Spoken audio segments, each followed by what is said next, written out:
빨리 가요! 빨리! 아버지의 목소리가 베이징 거리에 울려 퍼졌어요. 뒤를 돌아보면 안 된다는 걸 알았지만 저는 본능적으로 고개를 돌렸어요. 어둠 속에서 누군가의 그림자가 저희를 쫓아오고 있었어요. 수진아! 뒤돌아보지 마! 오빠가 제 손을 더 세게 잡아당겼어요. 숨이 목까지 차올랐어요. 한국 대사관은 저 앞에 보이는데 불과 100m, 아니 50m였어요. 저희 가족의 운명이 이 순간에 달려 있었어요. 만약 잡힌다면 북한으로 끌려가 정치범 수용소에 갇힐 거예요. 아니, 그보다 더한 운명이 기다리고 있을지도 몰라요. 제 이름은 수진이고 이건 북한 외무성. 고위 간부의 딸이었던 제가 어떻게 목숨을 걸고 자유를 향해 달려가게 되었는지에 대한 이야기예요. 6개월 전, 평양. 이 모든 건 평양에서 시작되었어요. 저희 가족은 평양의 엘리트 가정이라 불렸죠. 아버지는 북한 외무성의 고위 간부로, 어머니는 외교관이셨어요. 저와 오빠는 어릴 때부터 혁명가요를 부르며 자랐어요. 겉으로 보기엔 완벽한 삶이었죠. 하지만 그 평범한 삶 속에서도 저는 가끔 특이한 느낌을 받곤 했어요.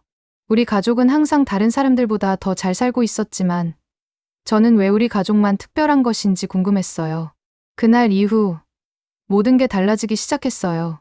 어느 날 저는 학교에서 다른 친구들과 이야기를 나누다가 우연히 남한에 대한 이야기를 듣게 되었어요.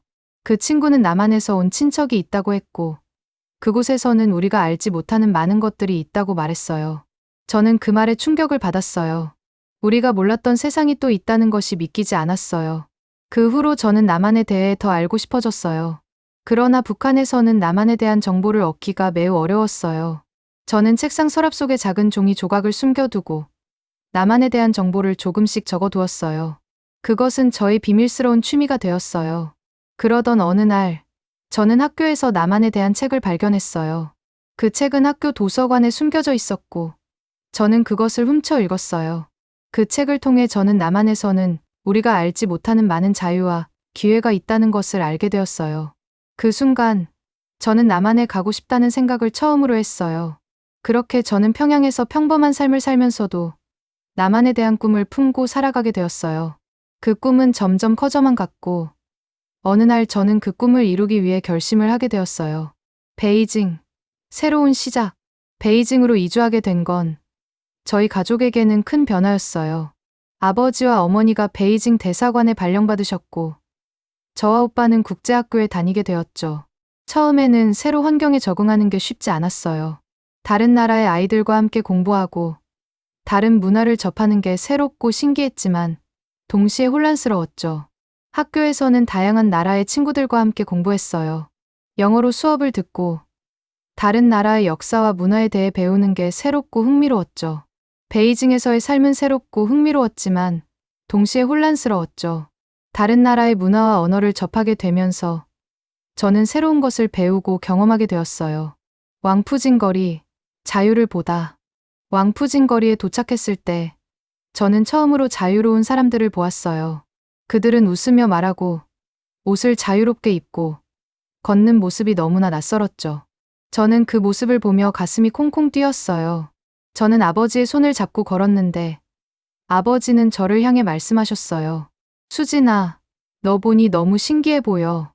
여기 사람들은 너무 자유로워 보이지 않니? 아버지의 말에 저는 말씀드렸어요. 네, 아버지. 저는 그들이 너무 자유로워 보여요. 저도 그렇게 되고 싶어요. 아버지는 잠시 생각에 잠겼다가 말씀하셨어요. 자유는 내가 생각하는 것보다 훨씬 더 복잡하고 깊은 개념이야.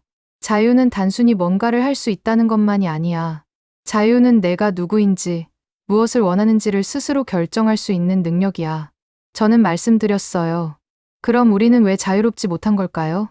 아버지는 잠시 망설였지만 그래도 말씀하셨어요. 우리는 자유를 얻기 위해 큰 희생을 치러야 할 수도 있어. 그리고 그 희생은 우리가 생각하는 것보다 훨씬 더 클 수 있어. 저는 아버지의 말에 놀랐어요. 저는 아버지가 자유에 대해 이렇게 암시적으로 이야기하는 것을 본 적이 없었거든요. 아버지, 자유를 얻기 위해 무엇을 해야 할까요? 저는 말씀드렸어요. 아버지는 잠시 생각에 잠겼다가 말씀하셨어요. 자유를 얻기 위해서는 먼저 자신을 알아야 해. 내가 누구인지, 무엇을 원하는지를 알아야 해.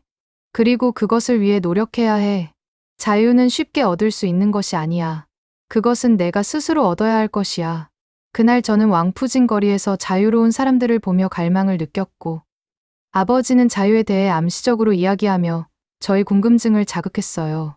저는 자유를 얻기 위해 무엇이든 할 준비가 되어 있었고, 그 갈망은 저희 마음속에 깊이 자리 잡았어요. 감시 속의 삶? 베이징 대사관에서 머무는 동안 우리 가족은 항상 감시를 받고 있다는 느낌이 들었어요.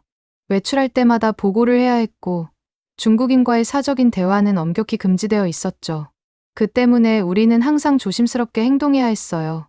오빠가 어느 날 대사관 안에서 중국인 친구를 만났다고 해요. 그 친구는 대사관 직원이었는데 그들은 조용히 대화를 나누었다고 하더라고요.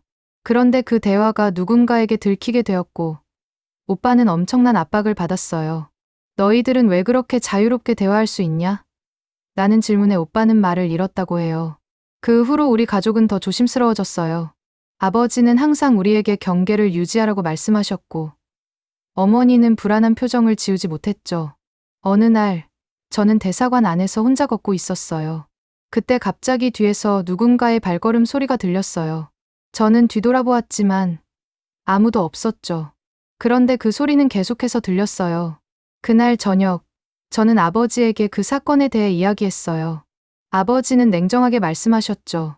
수진아, 여기서는 누구나 너희들을 지켜보고 있다고 생각해. 항상 조심해야 해.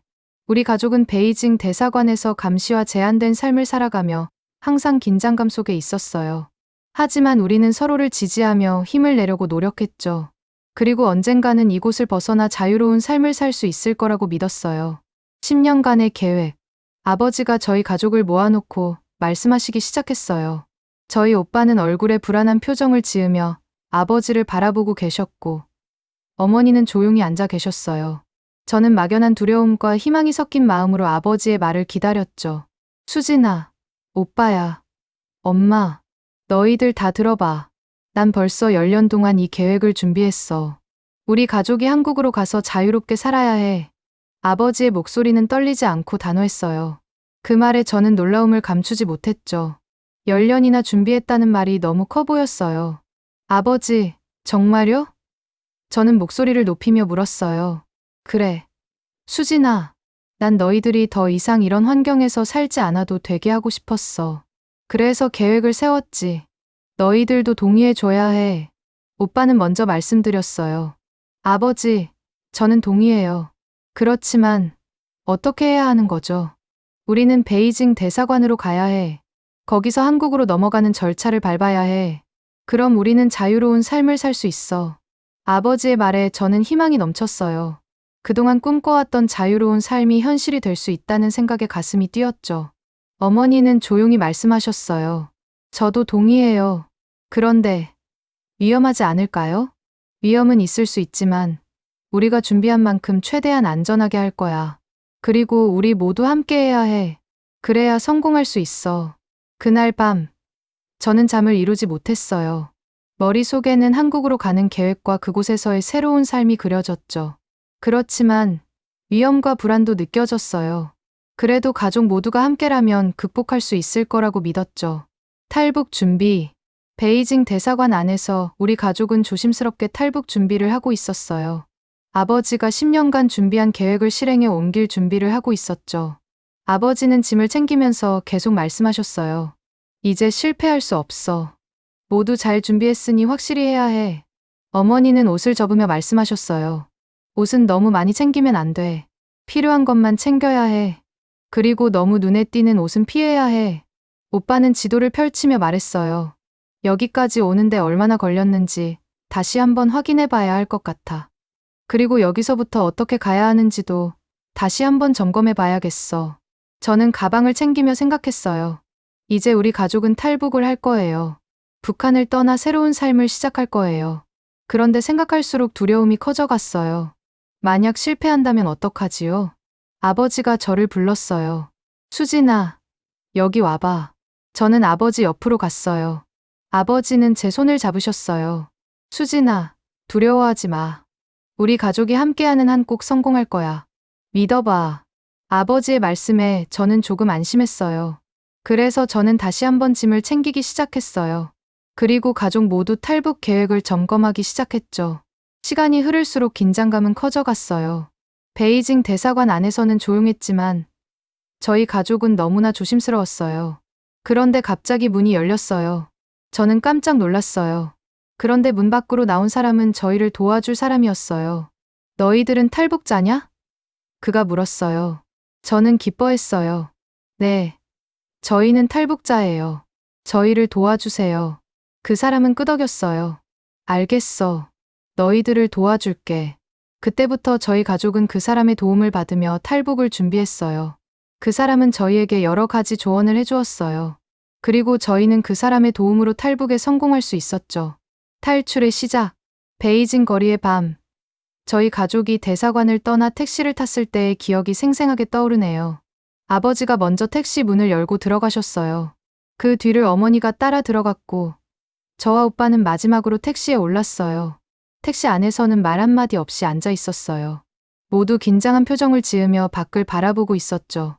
저는 손을 열심히 쥐어잡으며 떨고 있었어요. 오빠는 제 손을 잡아주며 가볍게 쓰다듬어 주었어요. 괜찮아. 수진아. 다 잘 될 거야 라고 속삭였죠. 택시가 베이징 거리를 빠져나가면서 저는 창밖으로 보이는 불빛을 바라보고 있었어요. 밤의 도시 풍경은 아름다웠지만 저는 그 아름다움을 제대로 느낄 수 없었어요. 너무 긴장되고 두려웠거든요. 택시는 목적지에 도착했어요. 운전사는 조용히 말했어요. 여기가 됐습니다. 아버지가 돈을 건네며 고마움을 표했어요. 우리 가족은 택시에서 내렸고 주변을 조심스럽게 살펴보았어요. 아버지가 말했어요. 여기서 조금만 더 걸어가야 해. 조심히 따라와. 우리는 조용히 걸어갔어요. 걸음마다 발소리가 커들었고 저는 마음이 점점 불안해졌어요. 곧 우리는 작은 건물 앞에 도착했어요. 아버지가 문을 두드렸고 안에서 누군가 문을 열었어요. 그 순간 저는 너무나 기뻤어요. 우리는 드디어 탈북을 시작했다는 걸 깨달았거든요. 위험한 여정. 중국 시골 마을의 숨은 집에서 며칠을 보낸 후 우리 가족은 브로커를 만나러 갔어요. 브로커는 한국 대사관으로 가는 길을 알려주고 돈을 받고 우리를 안내하는 사람이었어요. 그날 밤 우리는 브로커의 지시대로 마을 밖으로 나갔어요. 공기가 차갑고 달빛이 희미하게 비치는 길을 따라 걸었어요. 여기가 바로 그 길이야. 브로커가 속삭였어요. 조심히 따라와. 눈에 띄면 안 돼.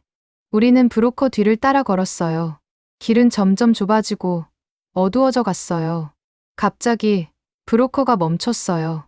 그는 우리를 향해 손짓을 하며 뒤로 물러나라고 했어요. 저기 봐. 브로커가 속삭였어요. 경찰이야. 여기서 움직이지 마. 우리는 숨을 죽이고 숨었어요. 먼 곳에서 희미한 초롱불 빛과 함께 몇 명의 경찰이 다가오는 소리가 들렸어요.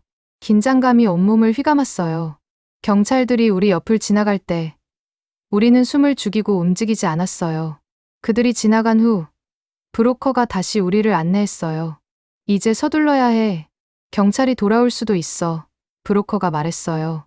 갑자기 브로커가 멈추고 우리를 향해 돌아섰어요. 여기서 갈라지는 길이 있어.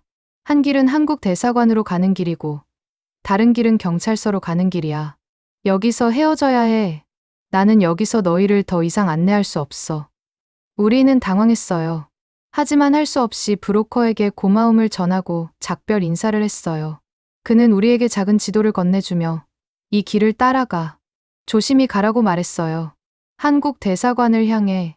그리고 지금 우리는 베이징 거리를 달리고 있었어요. 저희 가족은 마치 끝없는 공포의 터널을 뚫고 나온 것처럼 느껴졌어요.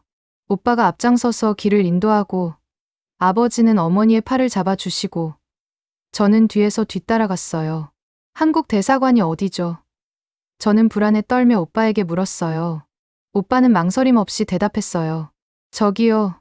저 빌딩 끝에 보이는 건물이 한국 대사관이에요. 저희 가족은 그 건물을 향해 달렸어요. 발걸음이 가벼워지는 순간 저는 처음으로 희망을 느낄 수 있었어요. 빨리 가요. 아버지가 소리쳤어요. 저는 뒤를 돌아보지 않고 달렸어요. 거리의 소음이 점점 커져 오는 것 같았어요. 그때 갑자기 저희 앞에 한 남자가 나타났어요. 그는 저희를 막아섰어요. 저기, 너희 어디 가는 거야? 그가 묻자 오빠가 대답했어요. 한국 대사관으로 가는 길이에요. 제발 빨리 지나가게 해주세요. 그 남자는 잠시 망설였다가 뒤로 물러났어요. 저희는 그 틈을 타서 빠르게 대사관 안으로 들어갔어요. 문이 뒤로 닫히는 소리가 저희 귀에 울렸어요. 그 소리는 저희의 새로운 삶의 시작을 알리는 것처럼 들렸어요. 안전, 그리고 희망. 대사관 안에서는 저희를 도와줄 사람들이 기다리고 있었어요. 그들은 저희에게 물과 음식을 주었고 저희의 이야기를 들어주었어요. 저는 처음으로 안도의 한숨을 쉴 수 있었어요. 저희 가족은 살아남았어요. 저는 눈물을 훔치며 속삭였어요. 오빠와 아버지, 어머니는 저를 안았어요. 그 순간 저는 저희 가족이 함께 겪은 고통과 공포를 잊을 수 없었지만 저희는 함께 살아남았다는 것에 감사했어요. 한국 대사관에 도착한 후 저희 가족은 마음이 조금 안정되기 시작했어요. 대사관 직원들이 저희를 따뜻하게 맞아주셨어요. 저희 가족은 대사관 내 임시 거주 공간에서 생활을 하게 됐어요. 그곳은 작은 방이었지만 침대와 책상, 의자가 갖춰져 있어서 덕분에 조금 더 편안하게 지낼 수 있었죠. 대사관 직원들은 저희에게 한국으로 가는 절차를 설명해 주셨어요. 여권 발급, 건강검진, 그리고 한국 입국 절차 등 많은 과정을 거쳐야 했어요. 대사관 내에서는 다른 탈북자들도 많았어요. 저희 가족은 그들과 대화를 나누며 서로의 이야기를 들었죠. 모두 힘든 여정을 거쳐왔기에 서로를 이해하고 위로하는 분위기가 자아났어요. 며칠 후 대사관 직원들이 저희 가족에게 한국으로 가는 날짜를 알려주셨어요. 저는 기대와 불안이 섞인 마음으로 그날을 기다렸죠. 한국으로. 드디어 저희 가족은 한국으로 향하는 비행기에 올랐어요. 베이징 공항의 활주로가 눈앞에 펼쳐졌을 때 저는 온 몸이 떨리고 있었어요.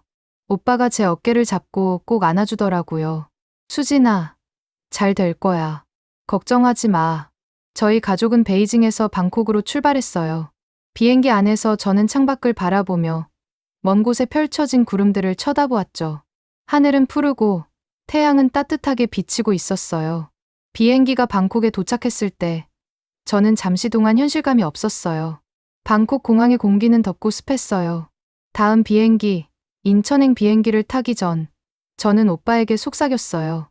오빠, 정말 괜찮을까요? 그러자 오빠는 제 뺨을 쓸어주며 수진아, 우리는 함께 하잖아. 무슨 일이 있어도 괜찮을 거야. 그렇게 말씀하셨어요. 비행기 안에서 저는 창밖을 바라보며 또 다른 하늘을 지나가는 모습을 보았어요. 이번에는 한국, 인천으로 가는 길이었죠. 비행기가 땅에 착륙할 때 저는 마음이 뛰었어요. 한국, 그곳은 저희 가족에게 새로운 삶의 시작이었어요. 새로운 시작. 인천공항에 도착했을 때 저는 눈물이 나왔어요. 오빠가 제 손을 잡고 수진아, 잘 오셨어요. 한국에 잘 오셨어요. 그렇게 말씀하셨죠. 아버지와 어머니도 저를 꼭 안아주셨어요. 저희 가족은 함께 한국 땅을 밟았고 새로운 삶을 시작하게 되었어요. 공항 밖으로 나오는 순간 신선한 공기가 얼굴을 스쳐 지나갔어요. 그 공기는 북한에서 느껴본 적 없는 자유로운 느낌을 가져다 주었어요.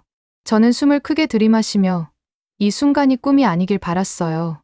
공항을 나와 한국의 거리를 걷는 순간 저는 너무나 많은 것들을 보고 느꼈어요. 자유롭게 웃고 이야기하는 사람들, 다양한 음식의 냄새, 번쩍이는 불빛. 모든 것이 새롭고 신기했어요.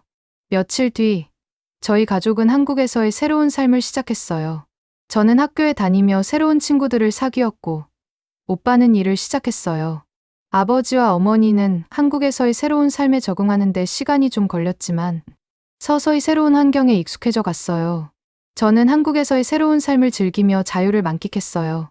학교에서 새로운 친구들과 함께하는 시간, 오빠와 함께하는 시간, 아버지와 어머니와 함께하는 시간. 모든 것이 너무나 소중하고 행복했어요. 저는 북한에서의 절망적인 삶에서 벗어나 새로운 삶을 시작할 수 있었던 것에 감사했어요. 그렇지만 저는 여전히 북한에 남겨진 친구들과 가족들을 생각하며 마음이 아팠어요. 저는 그들에게 다시 한번 만나고 싶다는 마음을 가슴 깊이 간직하고 있었어요. 그리고 언젠가 그들도 자유를 누릴 수 있기를 바랐어요. 한국에서의 새로운 삶은 저에게 너무나 소중한 선물이었어요. 저는 이 새로운 삶을 최대한 즐기며 북한에서의 절망적인 삶을 잊어가려고 노력했어요. 그리고 언젠가 북한에 남겨진 사람들에게도 자유와 행복을 전할 수 있기를 바랐어요.